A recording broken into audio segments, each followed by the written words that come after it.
Okay guys, we're doing the final repair on the cab. This is a whole section we put in right here. What I did is I took some 36 grit, and this is all that I've stitch welded right here. All along this seam I've got this all welded.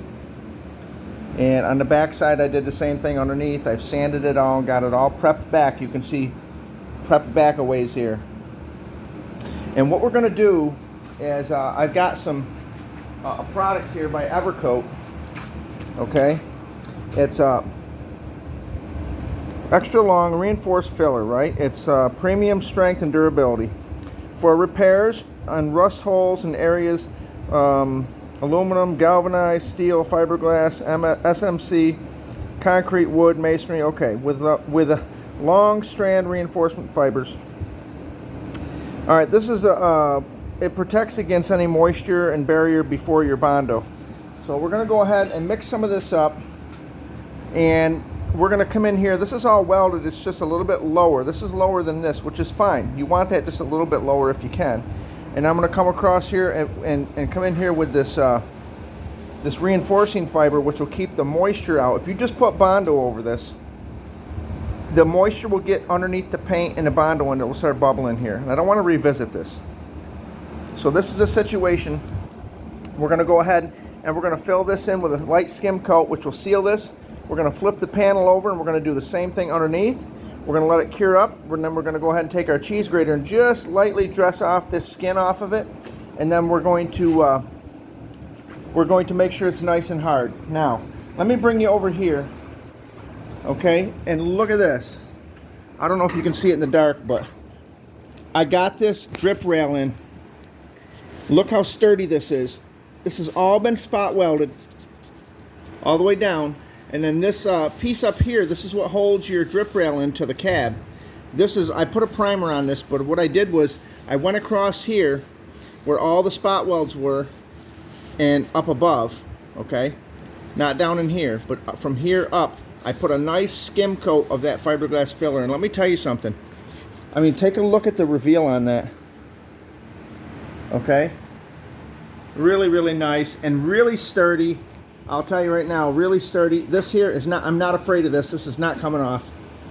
And I took my time and ground all the welds back nice and smooth, because now that skin's going to come in here and it's going to lay down, and it's going to lay right in here.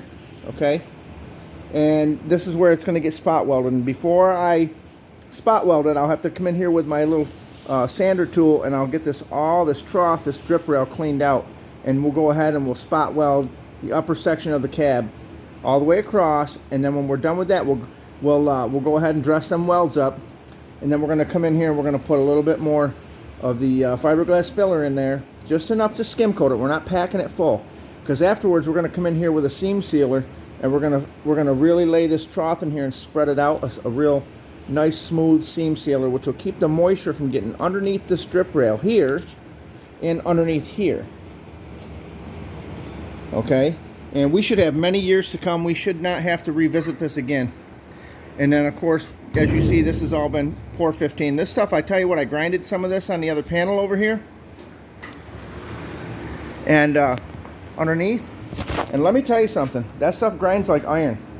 So I'm really happy with the W250.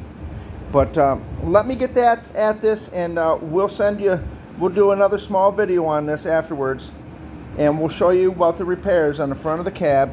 Now, if you've got a Dodge, and it's an old first-gen Dodge, and you're thinking to yourself, man, I got to find a whole top to a cab. I got to cut the A-pillars. I've got to turn around and slice everything and try to weld it. Well, you got to remember, those are structural, okay? Not that this isn't structural, but it's nowhere near as structural as these A-pillars. And if you don't know what I mean, let me bring you over here and show you. These right here are your A-pillars, okay? And a lot of guys will come in here, they'll measure down, they cut right across, they'll go to the back, they'll cut across, they'll pull the whole top piece off. And you can do that, but let me tell you something. This right here, you really don't want to embark on that if you really are not a real professional. And even if you are a professional, I think that you should try to do the way you can put patch panels in, because this is structural.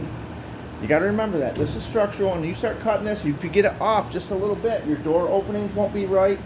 So I opted to go this way, and I'm super happy with it. I mean, she's really, really durable, guys. This is strong. I don't feel like that's coming off at all. I mean, them spot welds, I went through and made sure every one of them were done. But yeah, so if you've got an old school Dodge and you want to keep your, a lot of guys are, what they're doing is they're eliminating the drip rail. And I think the truck looks completely stupid without the drip rail of this vintage. So I mean, you can take it off if you want, but me personally, I like to, I'm more of a purist. You know, I like to do things and bring it back. I don't want to put the big dish tires on it and all that. That's not my style. Nothing against you if that's what you like, but that's not my style. I'm more like Mark Warman. You know, I like to bring it back to factory specs and enjoy it the way it was back in its day. But well, yeah, that's the situation, people. We're going to go ahead and it's a hot day here at the shop, so we got the fan going. And don't forget to make sure you come across this with some paint prep before you put anything down. You notice I'm wearing gloves. I don't want no oils from my hands getting on there and interfering with this. This is a sealer type part, so I don't really want to mess that up. But let me go ahead and I'll get this squared away, and we'll go ahead and we'll come back and we'll get a video for you of the final product, and we'll do a walk around if you want to do a walk around. All right, this is Bri over here at the compound, and we're getting the Dodge. We're getting the 86 Dodge Ram. We're getting her done. We're getting her done right. If you ain't doing it and you ain't doing it right, you're definitely not doing it at my shop. All right, people. I'll talk to you soon.